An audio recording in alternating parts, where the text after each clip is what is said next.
फरार पार्थसारथी बाबा पर news 18 India के सामने एक पीड़िता ने चौंकाने वाला खुलासा किया है। दरअसल ये पीड़िता कोई और नहीं बल्कि वो छात्रा है जो साल 2016 में दिल्ली के वसंत कुंज पुलिस स्टेशन में एक एफआईआर दर्ज कराने पहुंची थी और इस एफआईआर दर्ज कराने के बाद लगातार बाबा उसके सहयोगियों ने इस छात्रा को काफी परेशान किया।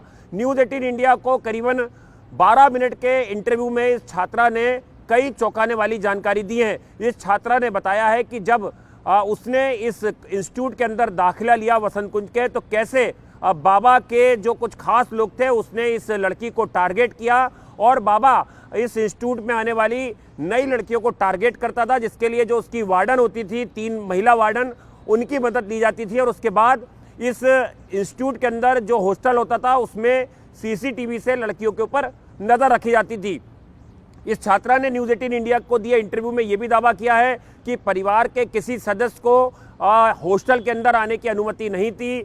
लगातार फॉरेन ट्रिप के नाम पर, इंटर्नशिप के नाम पर जो बाबा है उसके एसोसिएट्स हैं वो लड़कियों को टारगेट करते थे।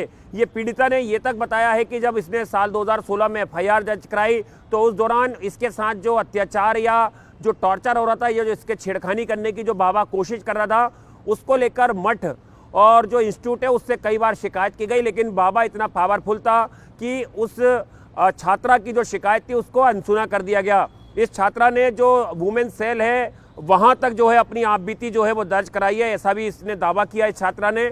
और ये कहा है कि जो इंस्टीट्यूट के अंदर जो नए छात्र छात्राएं आते थे उनके जो ओरिजिनल डॉक्यूमेंट्स है वो ये बाबा जो है वो जमा करा लेता था और उसके नाम पर ब्लैकमेल करता था। कई लड़कियों से फिजिकल फेवर भी जो है वो मांगे गए।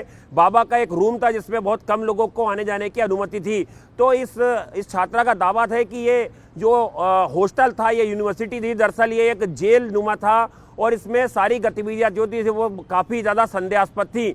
बाबा के बारे में पहले ही कई चौंकाने वाली जानकारी सामने आई कि बाबा का किस तरह से एक रसूख था, बाबा किस तरह से फर्जी फोटो जो है वो वीवीआईपी लोगों के साथ खिंचवाता था या फर्जी फोटो जो है वो बनाता था और उसके बाद उससे वो ब्लैकमेल करने का काम करता था। खुद को जो बाबा है, इस छात्रा ने यह भी दावा किया न्यूज 18 इंडिया को दिया इंटरव्यू में कि ये जो बाबा है ये अपने आप को ब्रिक्स का मेंबर तक बताता था और जो एक स्पिरिचुअल क्लास होती थी मठ के अंदर उसमें ये श्रीमद् भगवत गीता पढ़ाता था और ये कहता था कि मैं स्वामी हूँ, मैं भगवान हूँ और भगवान का अवतार हूँ। तो इस तरह से ये छात्राओं को प्रलोभन देने का काम करता था। इस छात्रा ने काफ़ी मानसिक और शारीरिक तनाव जो है इस इंस्टीट्यूट में रहते हुए झेला है। इसका कहना है कि ऐसी बहुत सारी छात्राएं जो यहाँ पर अपनी आपबीती नहीं बता पाई।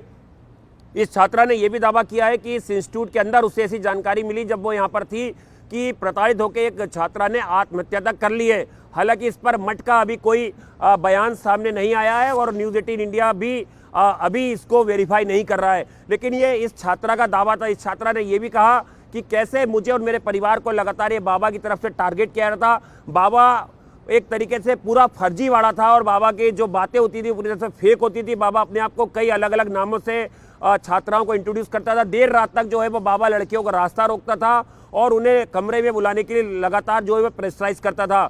जो महिला वार्डन होती थी या जो 3 एसोसिएट्स होती थी लेडी, जिनको दिल्ली पुलिस ने जिनके बयान भी दर्ज किए, वो जो बाबा अश्लील कमेंट जो है लड़कियों को मैसेज में के थ्रू भेजता था, वो मैसेज भी जो है ये जो महिला वार्डन होती थी वो डिलीट करा देती थी बाबा के कहने पर। तो पहले से ही लड़कियां टारगेट पे होती थी। जब नई लड़कियां जो इंस्टीट्यूट में दाखिला लेने आती थी उन्हें बाबा और उसके एसोसिएट टारगेट करते थे और उसके बाद ये पूरा एक नेक्सस जो है लगातार काम कर रहा था। तो साल 2016 की जो पीड़िता थी वो न्यूज 18 इंडिया पे आई, उन्होंने अपनी पूरी आपबीती बताई।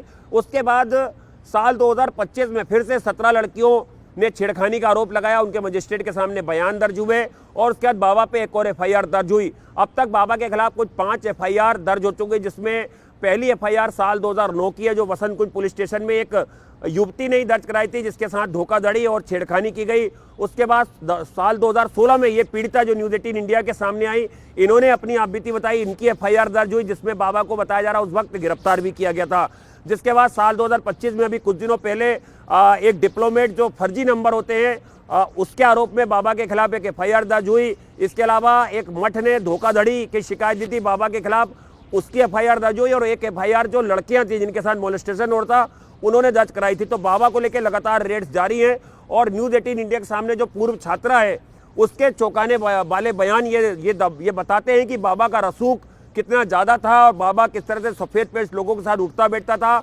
और बाबा एक तरीके से पूरा फर्जी वड़ा की दुकान जो है वो इस इंस्टीट्यूट के अंदर चला रहा था। नई लड़कियों को टारगेट किया जाता था, उन्हें फेल करने की धमकी दी जाती थी, उन्हें अच्छे नंबर लाने के नाम पर उनसे फेवर मांगा जाता था।